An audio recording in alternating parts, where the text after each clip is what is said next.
Pick your poison, brand new series on FT. So your team's not in it.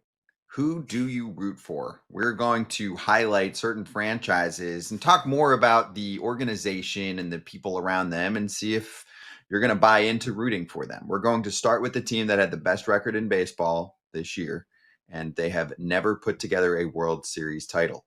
The Milwaukee Brewers. AJ, why should some rogue fans switch allegiances temporarily from a team that's not in it and root for the Brewers the rest of the way?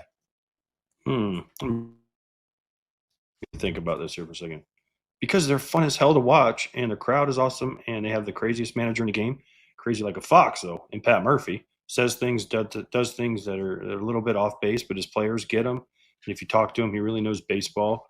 But just the way they play, kind of an old school baseball. And if you're into that, and you're into guys that bunt, and guys that take first or third, and guys that can cover ground defensively, and good pitching, then the Brewers are your team. And 1 through 9, they're a sum of parts over stars. But for me, they're just a fun team to watch. And Murph and the way he handles it. Did you guys see Murph the other day when they scored like 9 in the first 2?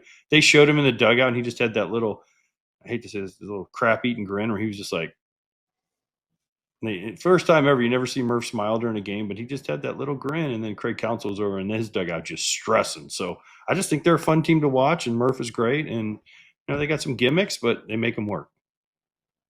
I'm going to say to follow this team because your team is not in the playoffs. Pirates, Reds, your teams are not in the playoffs right now. Cardinals, your teams are not in the playoffs. If you're a small market, you need to follow this team, and this is the team you should choose because their organization, year in and year out, puts a team out on the field that can win, and then they get behind them as an organization and say, okay, this is what you need, this is what you're good at, and they get the most out of their players. They don't make any more money than any of the other small market teams. They're actually the smallest TV market in baseball until Vegas comes into town. But that's the way that you can get on board with this team. Like, you can get on board with how each of these guys were not necessarily the first pick by other teams. You can get on board with the fact that they got the DFA bullpen. I guess it's not as much this year, but it's a bunch of guys that have been put together and they figured out how to win. Oh, and they figured out how to win more than everybody else in big league baseball. It's a great call. You know who I'm thinking about too in the mix here? Christian Yelich did sign one of those big boy contracts. So if you're a fan of a small market team and you're like, my team won't sign up my dude for a long period of time because my owner's complaining, then you look over at Milwaukee and you say, successful, they win games. Attendance, because they win games. Enough money to sign a franchise player. And that's Yelich coming over from another team, right? If you get somebody early on like Jackson Churio, who already looks like a star player in our sport at a very young age, then you can wrap them up for a long period of time.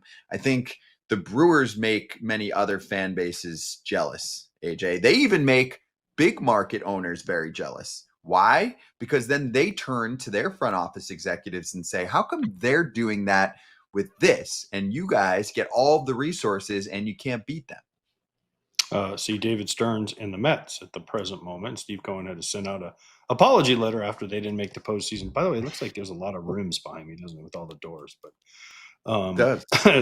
and also, as Jeremy pointed out, it is the best tailgate city in Major League Baseball. I mean, they get there hours before the game, and they have and if you can just walk outside the stadium, you smell the brats and everything, grill burgers on the grill. It is a great smell. So they also do that right, and they have one of the best logos in the game, and they have 2 mascots. They have Bernie Brewer, the slide, but Barrel Man gets very underrated as a mascot. Let's not forget Barrel Man and what they do there. I want to hit on Yelich because I played with him the year he won the MVP, and then they locked him up after that. As a small market organization, you can't miss on these types of signings. You can't miss on spending $200 million on one player.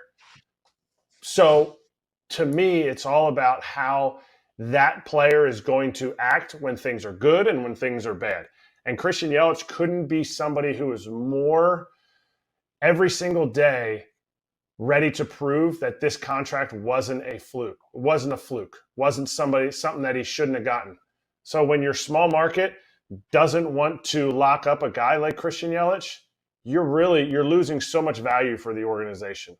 Yelich almost feels bad that he got the contract. He knows he's a good player, but he almost feels bad that he's getting paid this much, and he wants to go out every single day and prove it. When he was hurt, he was like, the worst part is that I'm not out there with the boys. When he wasn't playing well, he was like, you know what?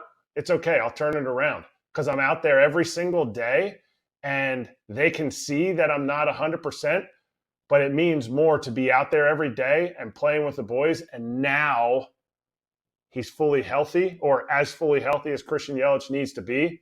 And he's a freaking linchpin of that lineup right now. And they all kind of follow suit behind him. And he's that leader that's not that, maybe outward leader that some people think, but in that clubhouse, he sets that tone and he sets that environment.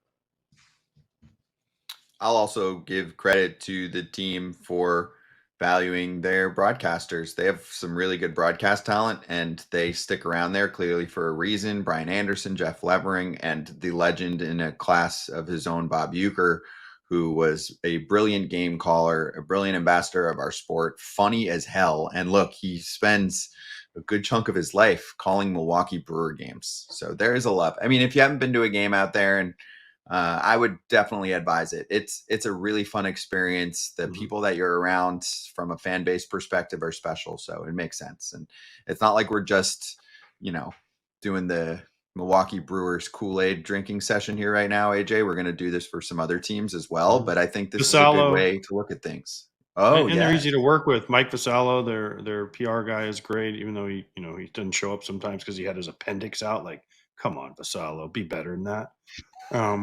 Right. But you forgot Rock, their analyst who's there a lot. He's great to listen to. There's just a lot of things that are good. Sophia Menard and one of their other, that translates for some of the Spanish players is awesome. The people just are really nice when you walk through the ballpark. And plus, I'm not quite on the Kratz, full bandwagon with the Brewers, but I will say this. I've got to go down the slide. I've got to run in the sausage race. It's a pretty cool place, Milwaukee, and the town is sneaky good if you know where you're going. It is sneaky good. I was there last weekend, and they were having Oktoberfest, and let's just say there might have been some old beers thrown down by me.